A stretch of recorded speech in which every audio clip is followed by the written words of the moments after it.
Ladies and gentlemen, my name is Daniel Kraus. I'm here with the New Jersey Libertarian Party. We are gathered here to actually have the 2025 New Jersey Libertarian Party gubernatorial debate here between Vic Kaplan and John Marione.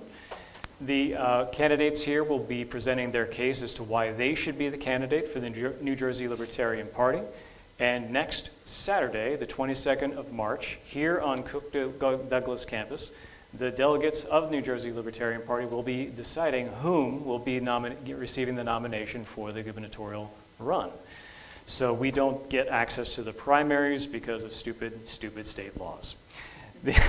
That being said, I'm going to take a moment to allow first, and we decided this beforehand, first, John Marione is going to be introducing himself, and then Vic Kaplan will follow. So John, take a few minutes to tell everyone out here and everyone that's watching at home a little bit about yourself. Thank you. First of all, it's an honor and a pleasure to be here and to see you guys show up and give us support. It's a very exciting time.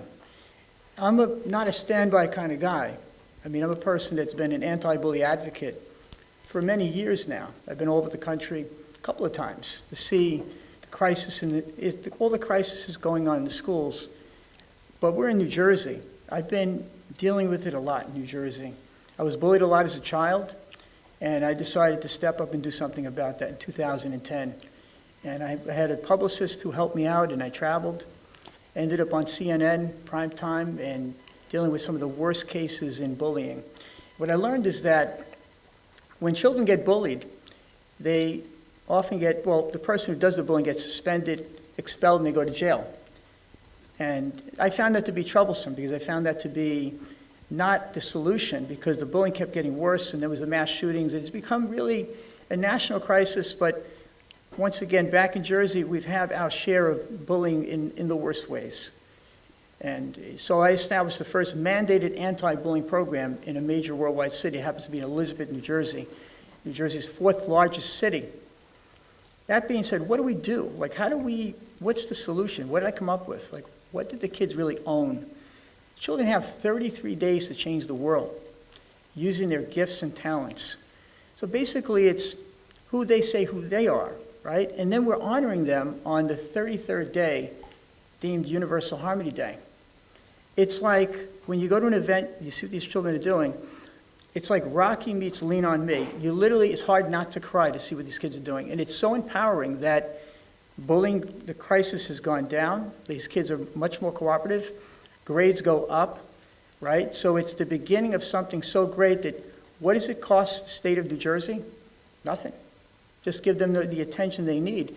It's almost like what it was when I grew up, where you got involved with the community and everybody helped each other.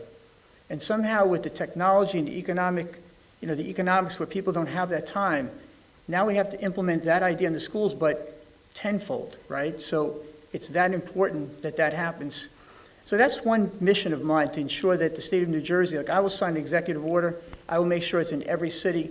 It doesn't cost the city anything. The kids want it, the teachers want it because it makes their jobs easier to do because they're navigating the children to focus on self-love. You don't have self-love, you can't learn. It's as simple as that. So other aspects of education, that's separate of education because also there's bullying in the corporate sector, which I've dealt with and I've helped train many people throughout my career. I want to deal with that as well because as we could see in the political arena, corporate bullying is like politicians bully each other to try to make their points, and I'm not for that. You'll see that today by how we behave together. Back to the other purpose that I have is education. I feel that needs to change. I mean, first of all, in high schools, kids need to not get up so early. They can't function. This affects brain function, their ability to get good grades in school, their overall development. All that needs to change. As well as we need to bring the trades back into schools, 11th, 12th grade. We need carpenters, electricians, plumbers. People know this, right? So immigrants come in, which I'm fine with as long as they're vetted properly. It's another discussion. But it's more like we need to focus on Americans, people that are born here that can use their hands and they can build, and it gives opportunity. This is how you also impact economic development. So if kids are apprentices at doing that, they can actually get hired if they work with a licensed person. And I know that from building, I built my own property, I've done renovations, and I understand the system a bit, and I understand what really needs to occur in the schools. And I want to eliminate state exams. That's got to stop. That's debilitating for children. I will say this to you, it's actually costs about $2 million a year just for therapy, anxiety and depression with those exams. And it's really a disaster. And it does not actually help them in the long run. People know it, but nobody wants to put the fire out. It's like more of the same. This has been going on since the Industrial Revolution. Education has to navigate children to their strengths and talents, right? Just like with Harmony Power, with that initiative. But with that exam, it needs to be more of an assessment to see like where they're at, to know where they're going. But not in a way that's judgmental, but in a way that's actually productive and guides them so they're doing what's best for them. And what's best for them is going to be what's best for our country. So if the state of New Jersey opts for something like that, it's going to be a transformation education like they've never seen. And I'll tell you what, they always talk about how New Jersey has the best education in the country. It hasn't even begun. I step in, I roll my sleeves up. I want people to be happy, but I'm not a people pleaser, because I'll call it out as I see it, as what I called out the bullying crisis and what we've been doing. You know, it costs a fortune to prosecute and put people in jail, $70,000 a year. That was our children getting bullied. Anyway, that's my piece for now. I want to give time to... Thank you very much. Thank you. Vic, if you could take about 5 minutes and tell us a little about yourself. Afterwards, we'll be running a video from John Morrison, who wasn't able to attend today. Vic? Sure. Thank you. First, let me thank Lana for Legia for helping to organize this debate and others that helped to make it happen. I want to thank John for coming here and so that we could have a debate today. This is going to give an opportunity for members next week to decide who should be the face of the Libertarian Party representing it in this year's gubernatorial election. I'm running for the nomination of the Libertarian Party for governor. Now, last year, I was the second best candidate in terms of popular support in congressional races. And I have the gray hair to show it. So I came in second, I won silver. Now, this is how I feel about this, okay? Now, through the years, I've done what I can to help this party. I've recruited candidates on a congressional and legislative level. I'm not doing this for myself. I'm doing this for the party. I want to take my passion that I have to spread liberty to the people of New Jersey so we can have more members and more activists coming to our party and hearing this message of liberty. Because I believe that many people need to hear this message. I want them to hear this message. And what is my message? I'm going to set you free. I'm going to free you from the income tax, the sales tax, and every tax, from the tire tax to the gas tax. I'm going to set you free so you will be free to use your money, to save it, spend it, give it away as you see fit, and not as Republican and Democratic candidates for governor think is best for you. I do not want to run your life. I don't know how. You worked hard for your money. You've earned it. It is yours. And that's the message that I want to give to all people of New Jersey. Thank you. Thank you very much, Vic. And for now, Mr. Jay, if you could lean forward a little bit there. Are you still recording, right? So now we're going to play a brief video provided by John Morrison, who is also running for governor, the gubernatorial nomination, but was not able to join us today. Hi, everybody. My name is John Morrison. I've been a member of the Libertarian Party since 2015, and I'm here to address all of you about the speculation around my candidacy for governor of New Jersey. Now, this isn't something that those of you that I've spoken to over the last few months has probably been a little confusing. I wanted to speak today to discuss why exactly I have reluctance and why exactly I'm still submitting a video to our convention and putting my name out there. All things considered, I am not actively seeking the nomination of our party, hence why I'm not sitting with all of you there today, right now. I've made it very clear that I will not be participating in any primary, debates, photo shoots, any type of preliminary candidate choices. I've made it, again, very abundantly clear that I will not be participating in those things. However, that being said, if our party does decide that I'm the direction that they would like to go in, that is not something that I'm going to shy away from.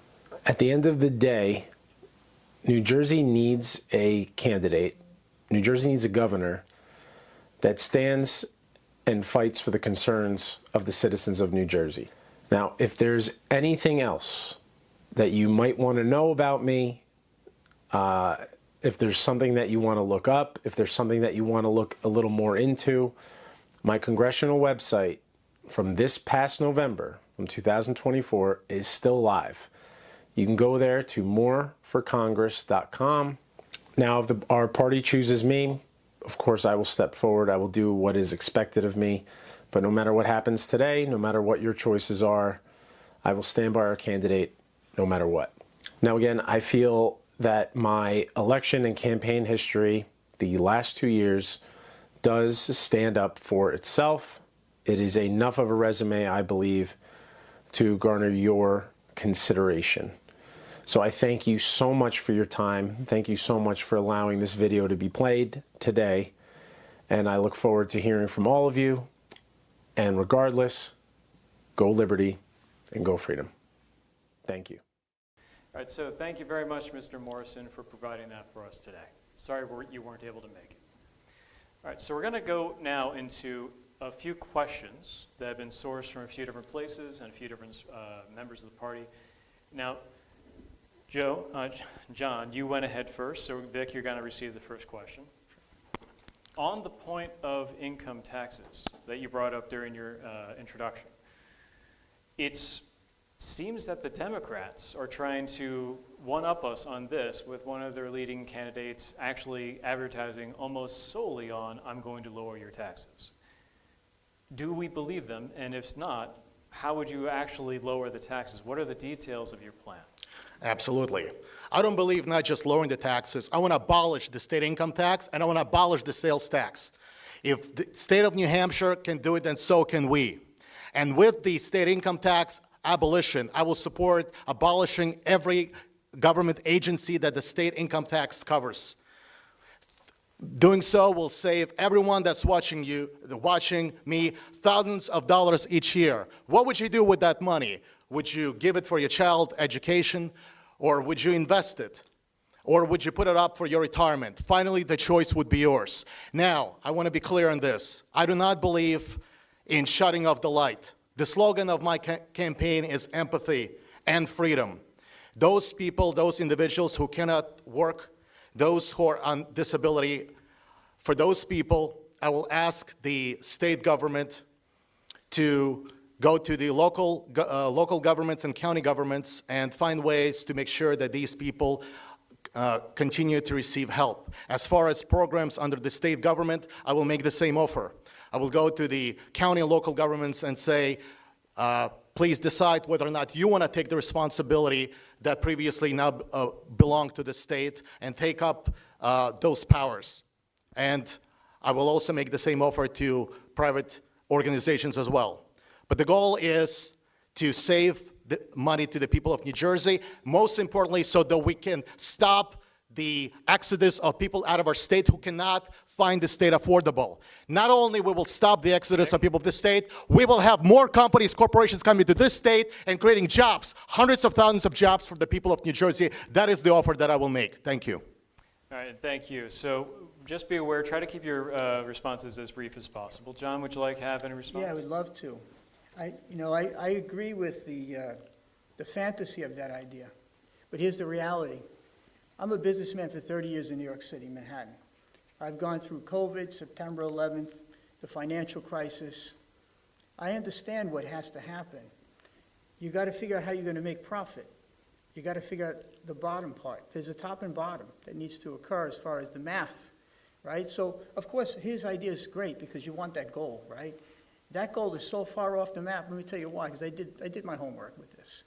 And I agree with Dan. With the Democratic Party, they just keep passing the buck on. It's like, here's the baton, take money from Peter, bring it to Paul. They've been doing that for decades now. Enough of this nonsense, right? We are $225 billion in debt. And guess what? A huge chunk of that debt is pensions that people may not get.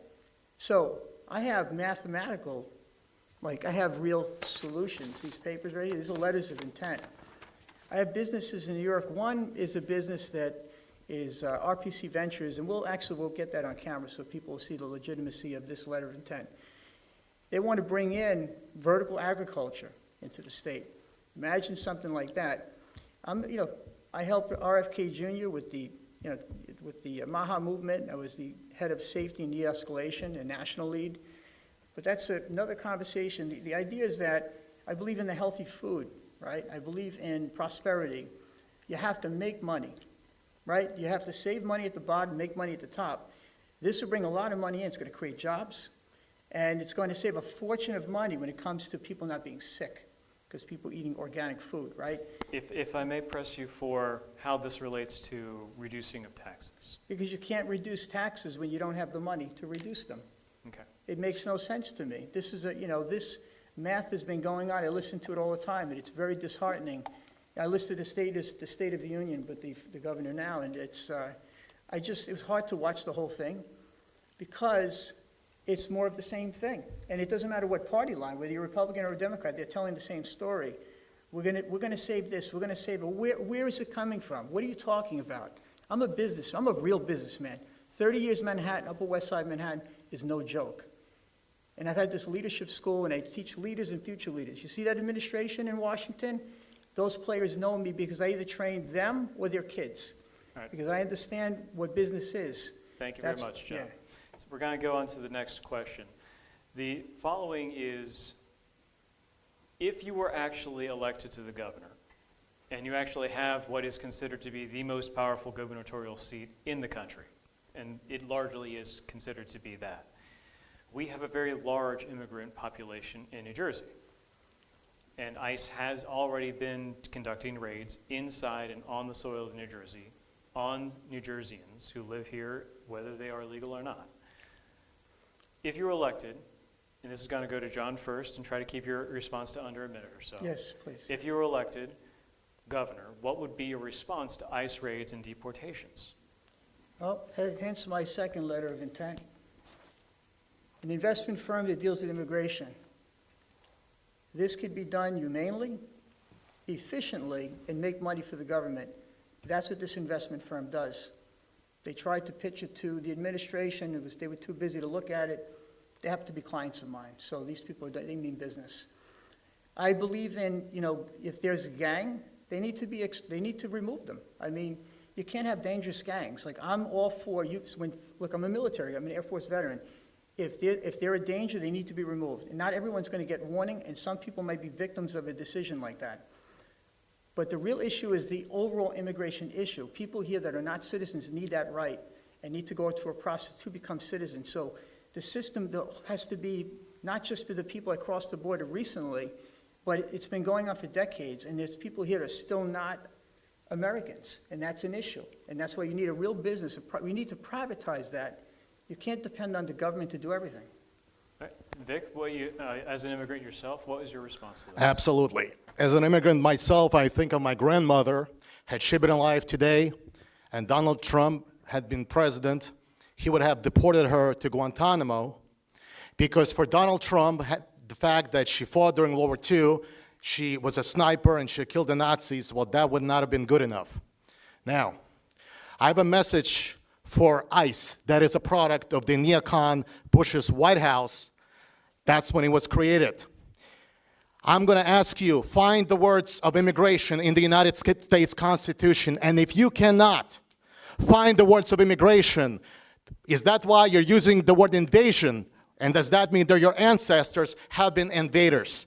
Now, I have one message to ICE. If you come to the state of New Jersey, and I'm the governor of this state, I will have you arrested on sight and deported to the belly of the beast, the Washington, D.C. Thank you very much.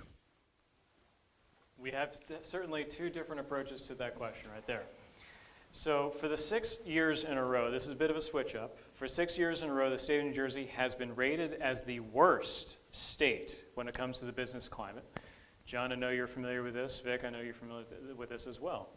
And this is by the New Jersey Business and Industry Association. What are you, as governor, going to do to reverse this trend? This goes to Vic first. Absolutely. I believe in making New Jersey open for business. I believe in repealing the state income tax, repealing all the regulations that make New Jersey not favorable for business. Now, if I may, Vic, Sure. that's a very easy thing to do to say. Are there specific regulations that you have in mind? Absolutely. I will make it easier, certainly, for people to open up their businesses. I will look at other states as models to do so. Some of the examples that people have mentioned before are hair braiding licenses, where you have to get a hair braiding license in order to be in business. What I will do as governor, I would look at other states as models. If we abolish the state income tax, and I believe that also if we do that, the property taxes will go up. It will make certainly that aspect more affordable for people. We will have more businesses come to our state. We can turn New Jersey into the Florida of the tri-state area. And what is common with all those states? Well, they either lack the state income tax or they lack sales tax. We can make New Jersey attractive for businesses from other states. Let's do so. Thank you. Thank you. And Vic, you don't need to be as close to the microphone when you answer. Sure, All right, you. John, you are a serial businessman. Yeah. So same question to you, how do you reverse this trend of being the worst possible place to do business? I tell you, I love this question because it's my area of expertise. You know, you have to, look, my business was closed during COVID, right? So I was paying a lot of money every month for a business I couldn't even enter. Fortunately, I was able to use the online approach, and I almost didn't open it up again because I did so well with it. That being said, because I know how to think outside the box, right? So you can't do more of the same as it's always been and expect a different result, right? So the more of the same is let's move money from here to put it over here. We're going to abolish this, and no, that math does not pan out because at some point we're paying for it, and even more so. We're $225 billion in debt, right? And if you put 3 to 5% on that, that's $11 billion we're paying more every year for decisions like that. I don't agree with it. I will say this to you. The solution really is you have businesses that are trying to start up. The first year, they need a break on that tax. Who's going to give them that break? Like a 1/3 break, 1/3 off the rent per month for that first year in business can come from the landlord. The landlord can give them that break, and the government can give the landlord the break. But where that money comes from is once they're up and operating and people are spending money, now you have growth. That's the business model I would use, is the common sense business model, but ensure that it's done in all 52 cities of the state. You know, there has to be streamlined, and you can't just come up with an idea. Look, even with my anti-bully mandate, the thing with mandates is that some people follow, some people don't, but when they own it, like the last time I was in a citywide talk, 90% of the city was doing my program. So when you come up with an idea like this, a business plan, and you want to use opportunity zones because you can give tax breaks to the owners of that property. So everyone could win. You can create a model where it's really a win-win model. But who wins is the citizens of New Jersey, and that's why I know that I'm the best fit for this New Jersey governor. Excellent. All right, so you've brought up a couple of points throughout, and Vic has as well.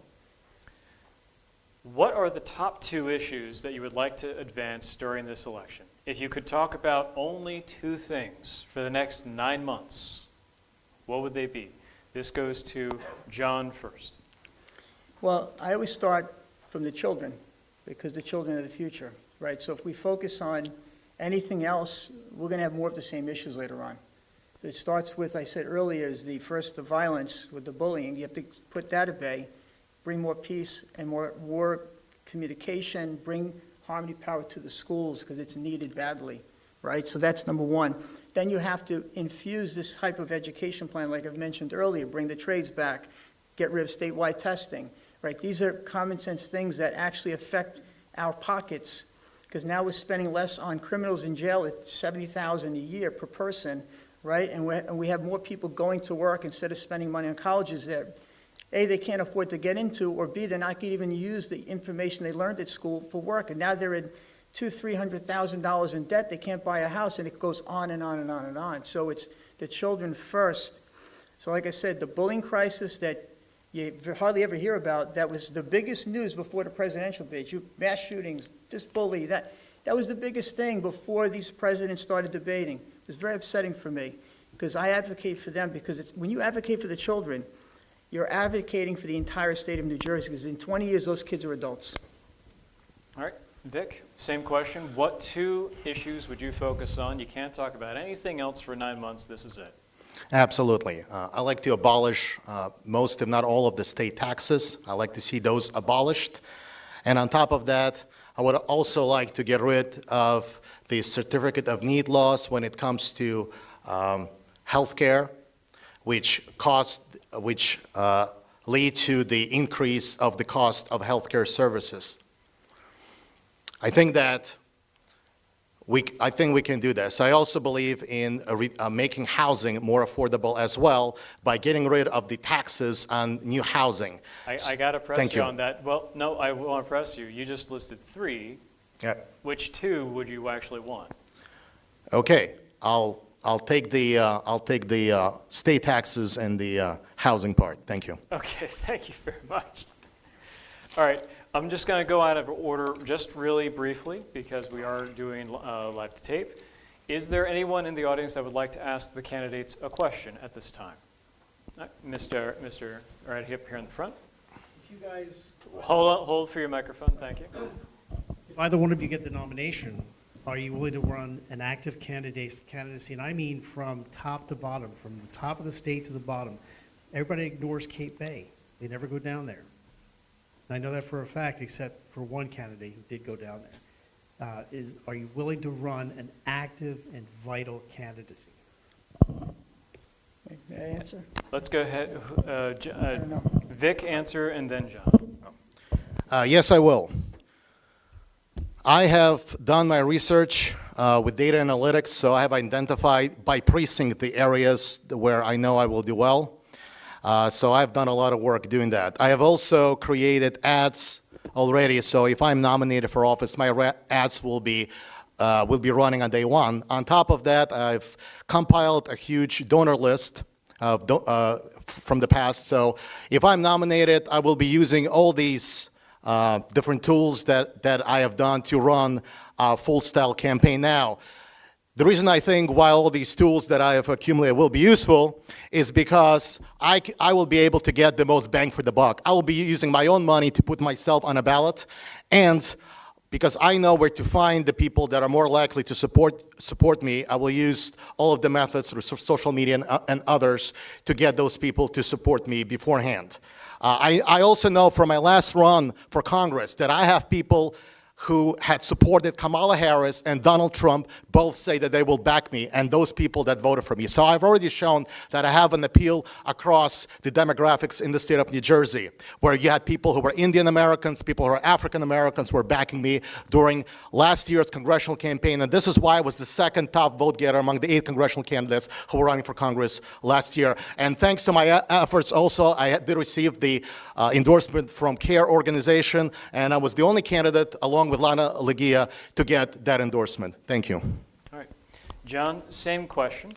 Would, assuming you get the nomination, Well, first would I want to you... answer him. I love Cape May, by the way. Yeah, I love Cape May. That could be my first stop, because I love going, I went there on Christmas. But look, I've traveled the country a couple times, so to me, it's nothing to travel the state firsthand. I've sponsored myself. I'm fortunate enough to be able to do that when I travel the country. But I will definitely seek out money, because the companies in New York own companies in New Jersey. There's a lot of those companies. And I know that if they're watching this, they're smiling right now, looking at somebody that definitely has his act together and actually looks like a governor. And I think that's what they're going to want. They're going to want somebody who's going to make real decisions and get them done and execute them, and do that in a way that's with a calmness and an assertiveness that the people need to know and see. The other thing I want to do, too, I wanted to add something to this, that you know, going around and showing ourselves is so important. And, you know, I agree with him as far as like that, getting out there is so important because you can't even get in the Capitol right now. Like the governor does not, well, I say the governor, but they don't allow media there. That's like very minimized because they're not as transparent. So we have to get out there. We have to go on foot and get into the communities and let them hear the voice. They know the Libertarian Party, a lot of people do, but they're not hearing the voice. So I'm glad that they're listening right now and hearing our voice today. All right. We're going to do another question. The Libertarian Party is unique amongst the political parties in that they have a platform and they actually mean it. Some of the most aggressive discussions I've had at national conventions or state conventions have been around the ideas that have been listed in the platform, because this is what unites us, and we're all individuals, and we all know there's only one true libertarian, and it's not the person you're talking to. When you have a disagreement or when you have a position or a policy proposal that is in disagreement with the platform or goes against the platform, how will you handle that? This goes to John first and then Vic. Well, the first thing that I do, what I taught nationally, I trained when I was the national lead for RFK, and I had to train people from all over the country. You know, people that were dealing with going out and talking to Democrats or talking to Republicans and then giving them a new insight. There's two key things you have to do to get people engaged. Number one, you got to listen. You got to deeply listen to what people are saying without saying a word. Then you actively listen. I say to them what they said so they know that they've heard. Then I'll give them my insight with the hope that they can see a different side from themselves. About 90-something% of the time, like in the campaign, you'll get a signature. In this case, I'll get my voice heard. And that will accomplish a lot more doing it that way than if I'm yelling or I'm doing anything that's dramatic or I'm not listening. That's how you fix it. Well, I do have to press. Yeah. Let's say, for example, there's a platform plank of the Libertarian Party that you disagree with or that you feel wouldn't be appropriate to implement at this time, and you get called out on it by a reporter. How would you manage that? You own it. In other words, if I feel that I'm at fault with something, I'll own it. If I feel like they're wrong in some way, I'll own that too. Like, I'm very transparent. In fact, I wear my mistakes like people wear wounds on them. Like it's how you learn. You don't evolve without making them. And if you hide mistakes or you try to like change your story, people are going to pick up on that. All right. Vic, same question. When you are in disagreement with the platform, how will you handle it? Absolutely. Well, actually, I've read the platform, and I agree with all of it. I'm running for the nomination of the Libertarian wing of the Libertarian Party. So there's really nothing that I disagree with. If I were to get this nomination, no one will be asking me, why am I running as a Libertarian? Because my message is Libertarian.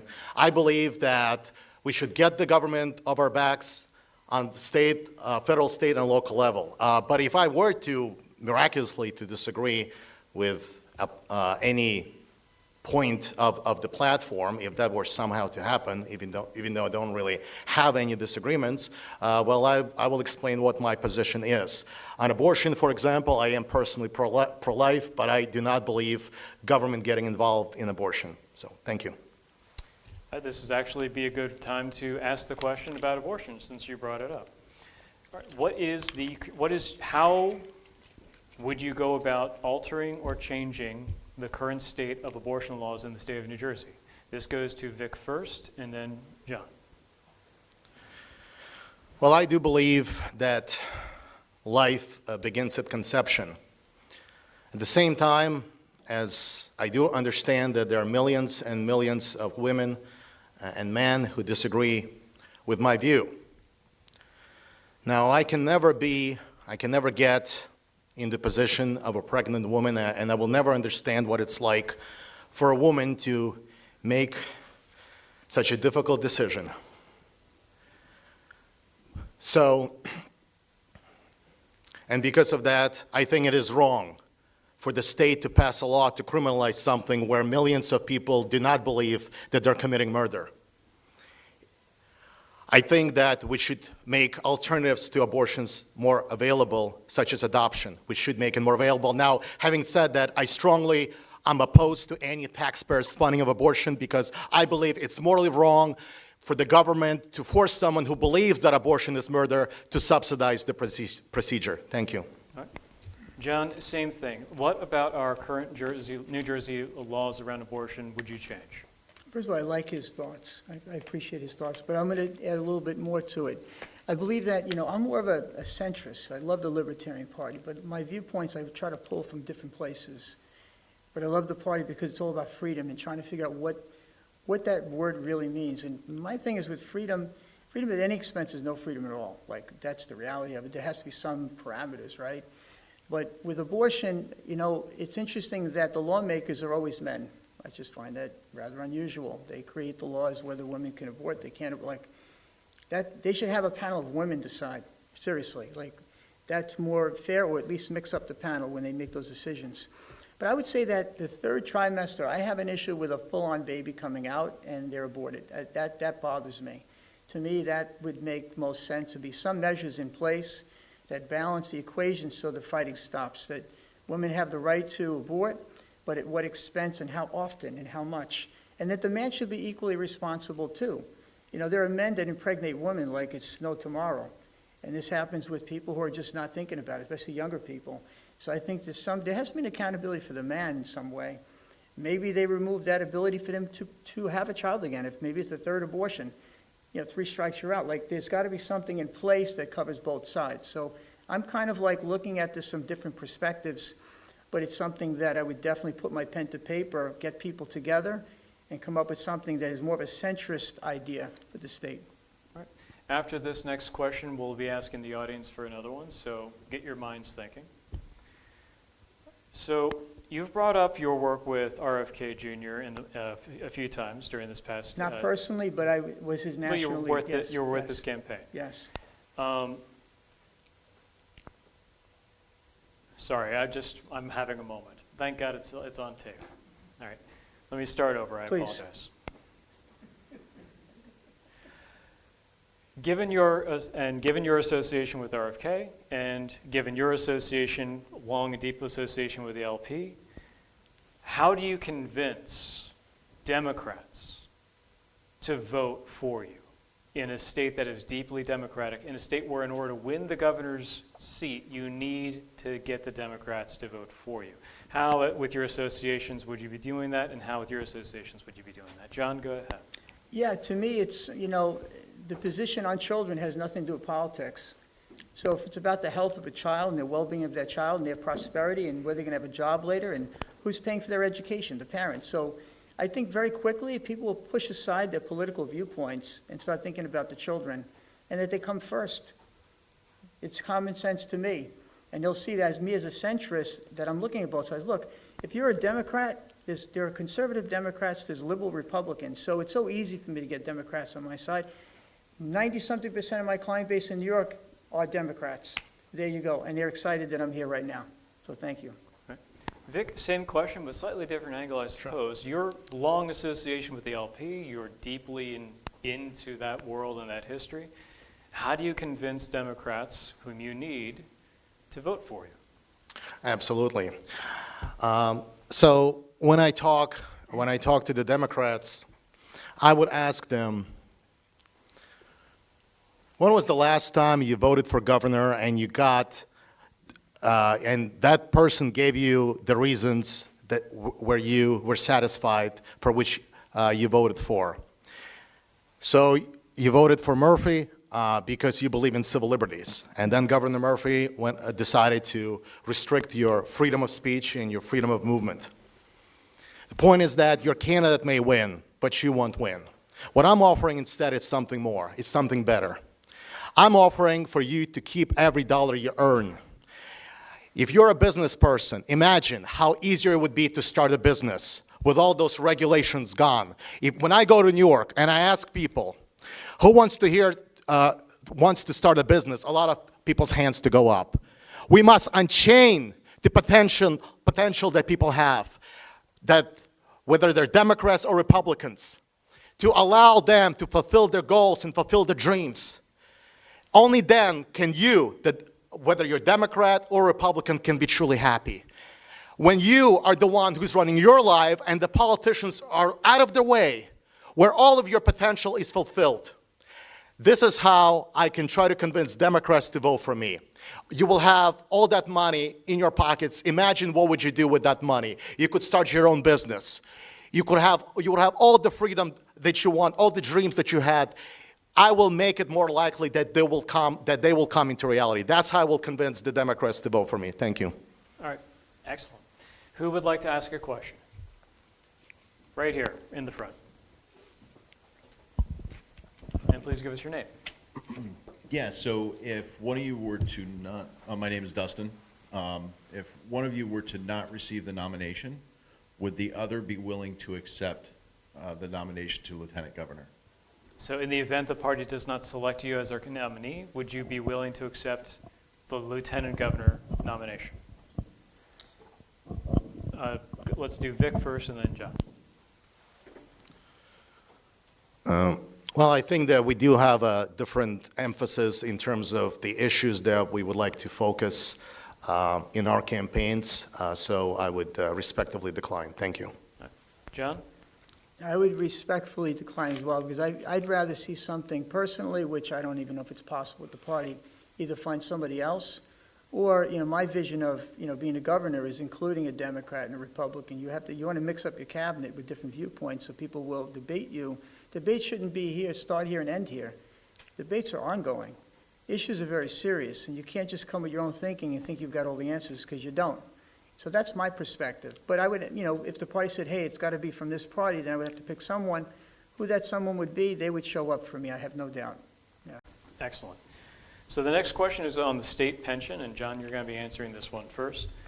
The state pension is taking up what some might consider to be the largest portion of the state budget. What, if anything, would you do about the state budget? And bear in mind, this has been something that's been unsolvable for the last 5 administrations. Well, it's a thing that they fear. They fear anything private coming into play, like bringing in the 401k, bringing in private companies, not for what's already there. Damage is done, right? So you've got $225 billion, right? So you want to kind of like slow the pain, right? Slow it down. You bring in private companies, people put their money into the market. From anybody that's new employees, existing employees eventually phase out. So then over time, this deficit gets less and less. This is just one way to plug the hole. But I want to mention one other thing too, is that, we think about this, the pensions, we think about the debt, it's all intertwined. We had Doge go into the government, right? So it's kind of like an invasion position, and it's what they believe in. It's not how I would do it. I come from a very different mindset, because I believe in the Libertarian Party. And what's that mean? If we make a decision, it's a collective decision, right? So everyone should have their hand in it. If you have a lottery where you have representatives from 52 cities in the state of New Jersey audit the government, not one time like they're doing in Washington, every year, we'll find things out like we never knew about. And that's the beginning of like something great. Because right now you're just getting numbers thrown at you, and where is that coming from? And it's just like they're speaking language that day-to-day people have no idea what they're talking about. We walk around with blindfolds. So to be transparent is to have these experts, and every year they change the lottery. It's like we do jury duty. Why are we not doing a jury duty type style with the most important thing is in the state, is our economy? As a New Jersey governor, I would hold the state accountable by, no pun intended, using accountants to go make them accountable and cut the nonsense and let the media come in and get people involved. Now it's like we, the people, actually are engaged in the decision process with the government. So now it's a balance of power between government and state and the people, and that's what I believe needs to happen. Vic, same question. Sure. The pension is very, very large. How will you manage it? I will work to transfer the pension system into private individual retirement accounts. Thank you.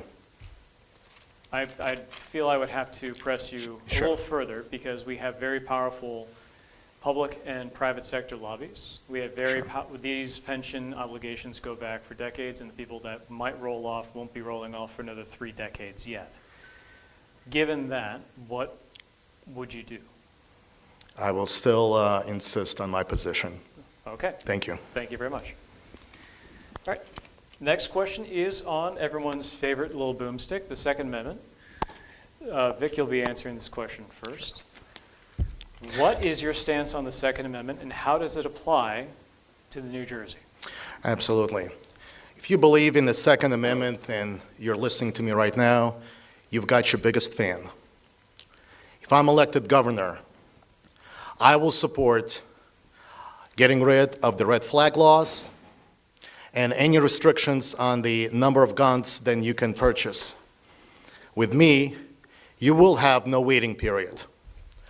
There have been too many women in this state who have died at the hands of their ex-boyfriends because we have too many politicians deciding that they know best how the women of New Jersey should live their lives, telling them that they should wait. Well, they've been waiting and waiting and waiting, and now they're dead. I promise you this, and as John Lott said, more guns, less crime. If I'm elected governor, I will fight to make the state of New Jersey an open carry law state. Thank you. John, same question to you, and it's a pretty hard stance that he's taken Yes. for the Second Amendment there. What is your stance on the Second Amendment and how it applies to New Jersey? Well, as an Air Force veteran and a person that, I've used different kinds of guns myself, so I would say that an assault rifle should never be in the hands of a child or any citizen for that matter, because they're not in the military. Any military weapon should not be sold to a day-to-day person. But now, any gun, any other gun, should be instant access if you need it to protect yourself. But there should be mental health checks. Like if you're mentally not well, you shouldn't have that easy access. There should be a mental health test taken before having a gun in your hand.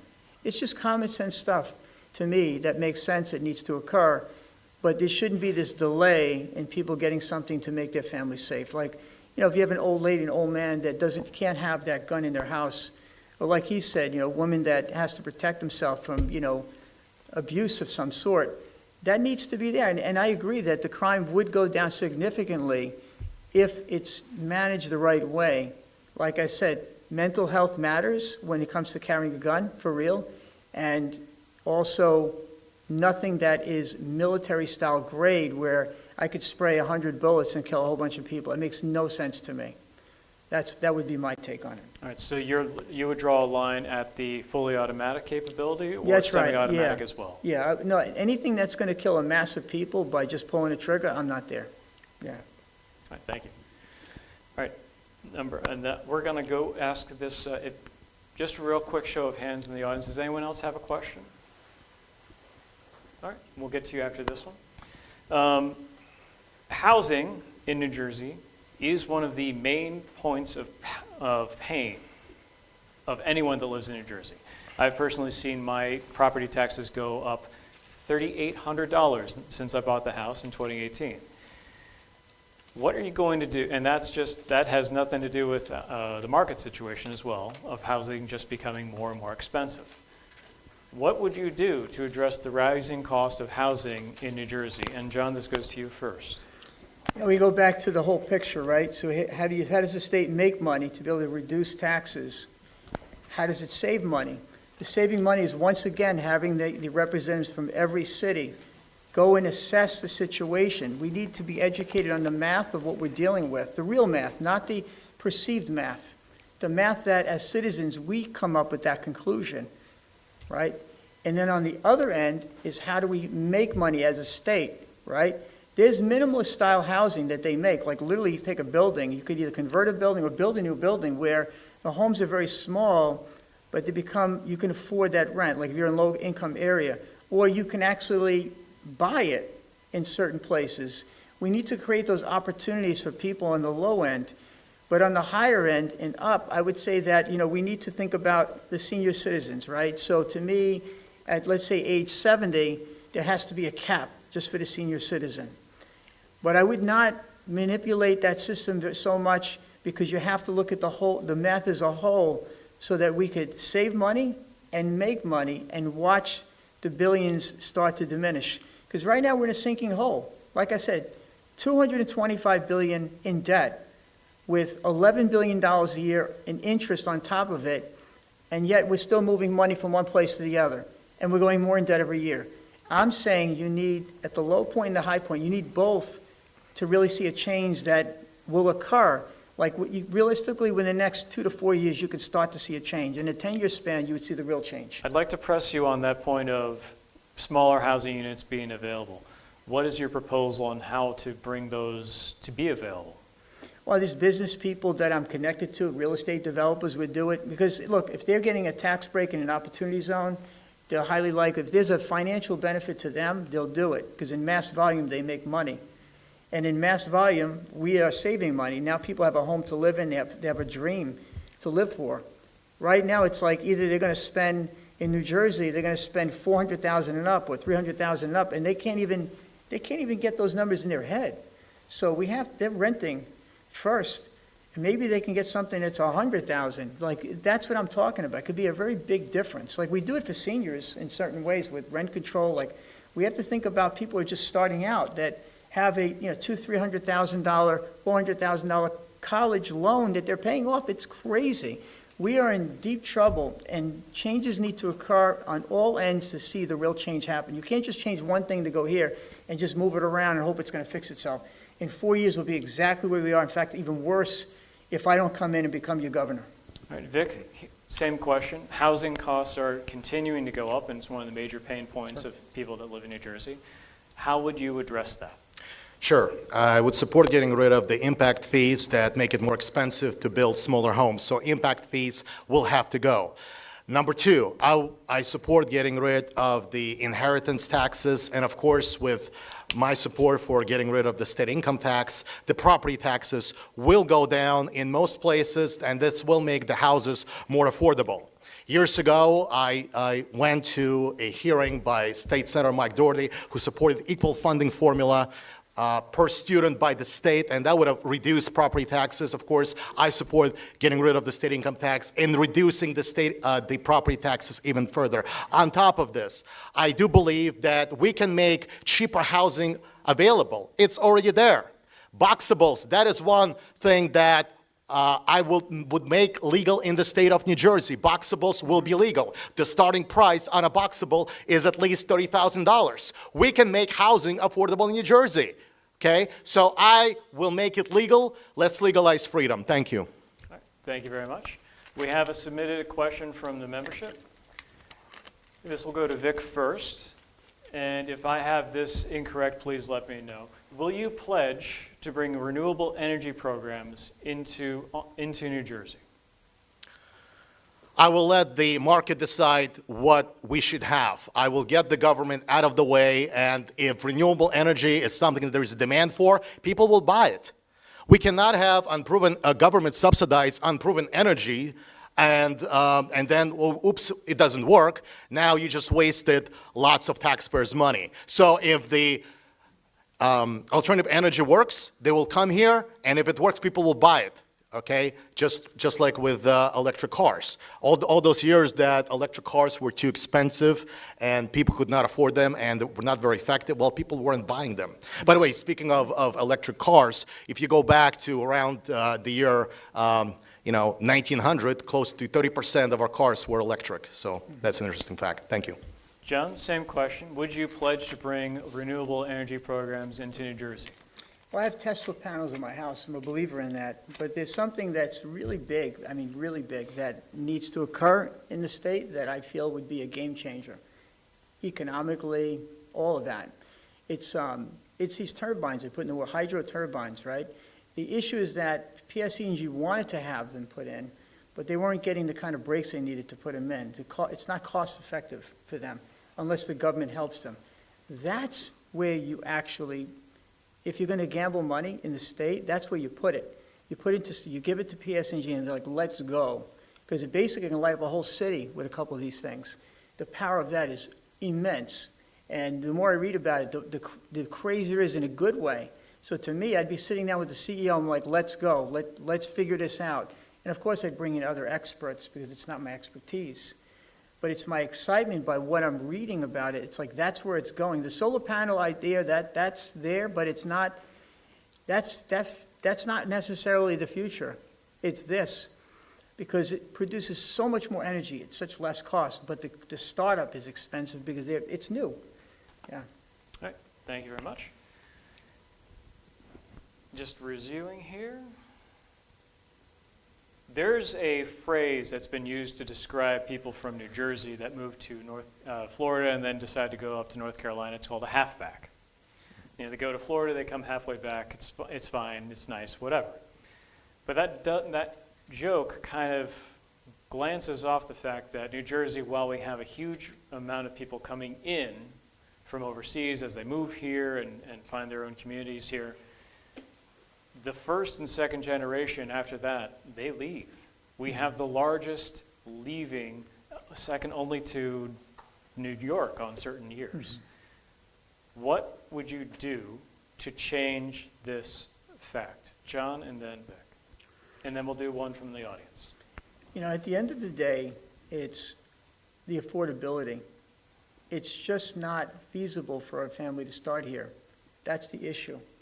So all the things I've discussed would actually make that a possibility even more so. It would become more attractive when people have to invest less to start a business, have that 1 year where they get a break to start the business with a little help from the government so they can actually prosper.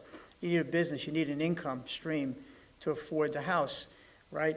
And even with the housing, that we have to come up with some kind of like mortgage cap. It can't, like as far as like the interest, because we can't buy houses unless that stops, right? So the banks need to get a break. All right, if we're going to do that for you, what's our break? And then you give the bank a break because it has to stop from the top down for the change to occur. So you can't have interest rates going up. You got to have something that is like a fixed rate across the board so that Jersey can come back and stronger than ever. And as governor, that's how I think. All right, Vic? Well, I've already explained how we'll bring the cost of housing down in the state of New Jersey. I would like to say that with the abolition of the state income tax and the state sales tax, which, by the way, disproportionately hurts the people in the state who are poor, which is something you don't hear a lot from the people who support the state sales tax. I think with all these policies and saving every New Jerseyan thousands and thousands of dollars each year, making sure that they have affordable housing, I think that fewer people will leave the state. I think more companies will come to New Jersey where they will create more jobs. More people in New Jersey will create jobs because I will do what I can to make the business climate great in the state of New Jersey. Thank you. All right. One from the audience. I know that there's at least one person. Jay? So you're seeking the Libertarian nomination. Can you let us know who your favorite Libertarian author is and why? Favorite Libertarian author and why? Vic first and then John. Absolutely. My first and favorite Libertarian author was Harry Browne with the book, Why Government Doesn't Work. I was in high school at the time. I was flipping channels, didn't know a whole lot about the Libertarian Party, watched the National Convention. I was not Libertarian at the time, read the book, and that turned me into a Libertarian. Harry Browne inspired me to become a Libertarian, and I owe that of gratitude to him. He was one of the best spokespeople for the Libertarian Party. Thank you. John? I have none, to be honest with you. It's not something that I've read about.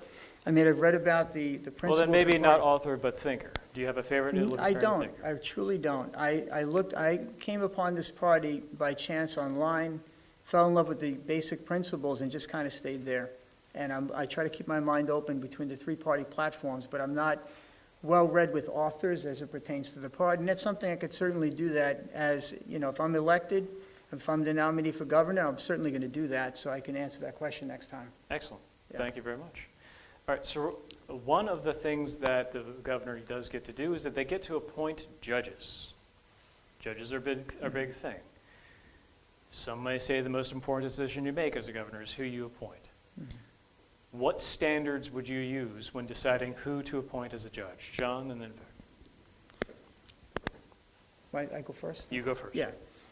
First of all, I feel that, I would, obviously, there's certain people I would appoint based upon what I would feel would be their integrity. First, I would feel, what's their integrity? What's their background? what do people think of them? There's a whole research. Look, I have to vet people for my own business to know good people. And I've got people with me for 25 years, so I know something about how to vet people. But I think that the issue is not about what I think and who I would appoint, but once I make a selection or make this a collective selection of people, I believe that the people should be voting for judges. Like, you can do that with your phone. Like, I don't know why we're having to go to a voting booth. I think the state needs to be electronic. Everyone needs to be voted for with a phone. Everyone, all politicians should be just like that. And why it's not? It's because people want to control the narrative. They want to control the people. You take that away, the phone is their power at this point. They can have a vote by pressing a button.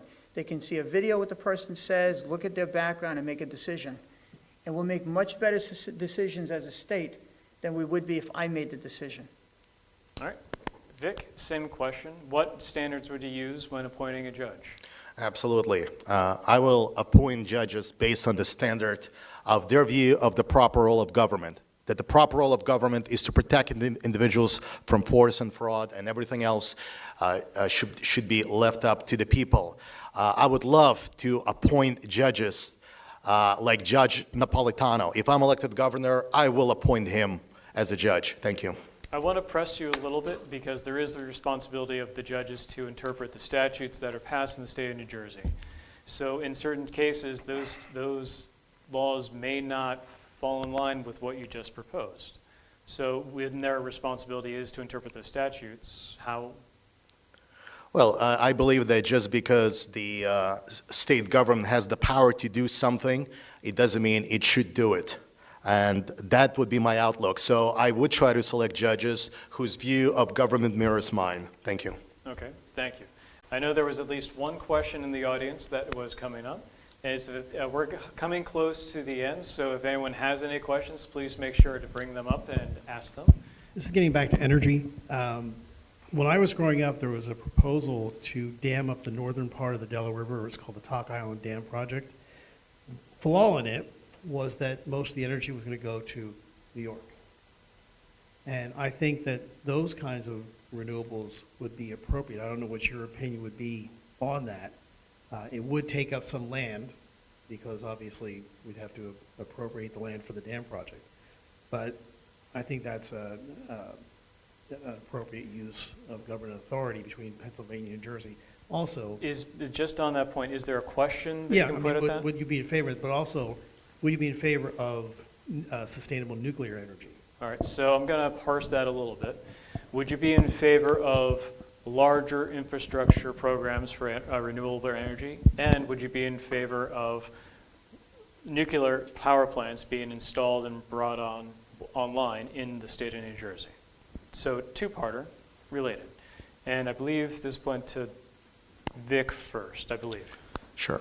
Well, first of all, I will try to see if this is a function that can be done by the private sector.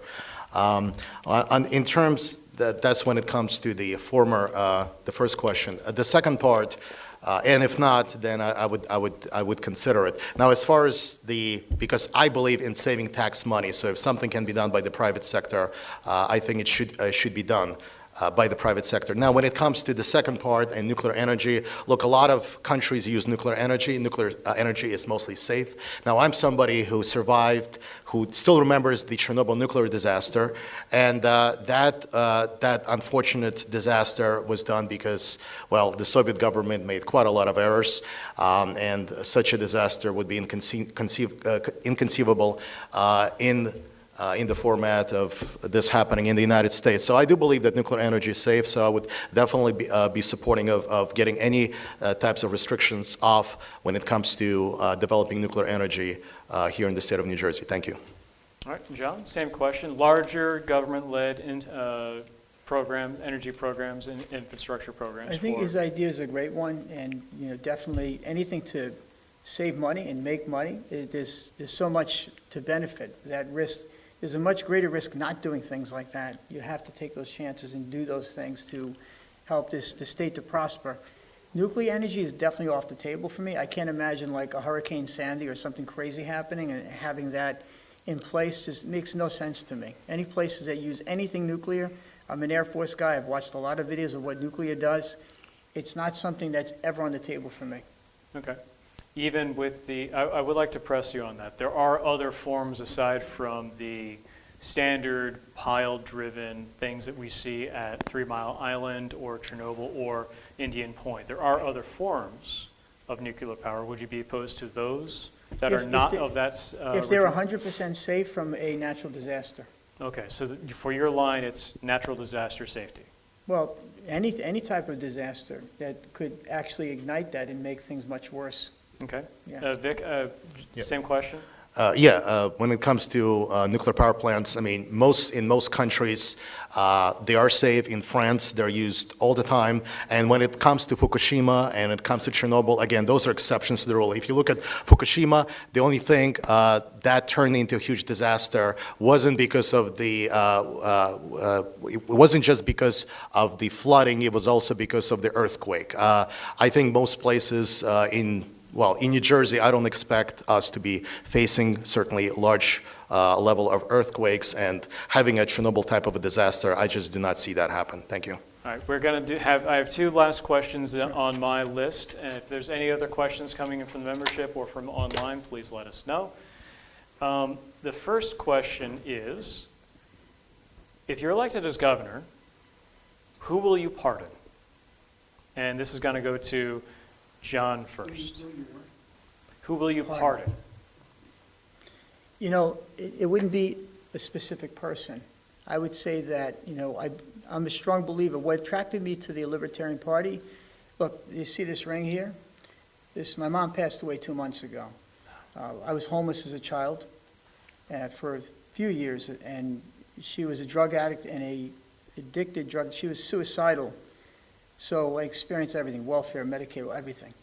So ask me that question again. I'm having a moment because I'm thinking about my mom. It's okay. Say it again because it relates to it. If you happen to be elected to governor, who will you pardon? That's what I was going to say.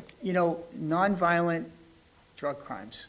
I mean, I remember a situation, I was about 4, and the police were pounding on the door because they wanted to arrest my mom. And I don't remember if they entered, but she was flushing pills down the toilet and shoving them down my mouth at the same time. It's like could have killed me.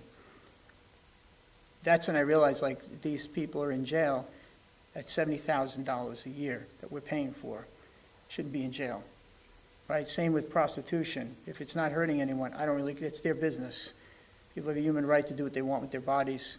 As long as it's not against someone's will and it's not children, leave it alone. We save a fortune of money and become a more humane society. Okay. And first off, I'm sorry to hear about your mom, John. Yeah. Vic? Thank you, and my condolences as well. If I was elected governor, I would pardon anyone who is convicted of any nonviolent crime, and that would include anyone who was convicted of a nonviolent gun charge. Thank you.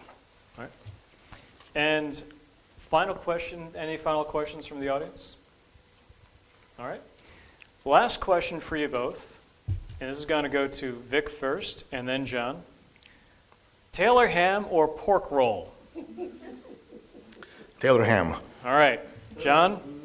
Taylor ham. Taylor ham, both unanimous. You can agree on that at least. I mostly eat vegetables, I have to say. There it is. Yeah. Mostly eat vegetables. All right. Thank you very much. This has been the 2025 Gubernatorial and New Jersey Libertarian debate. This has been John Marione and Vic Kaplan, Thank you. and also John Morrison.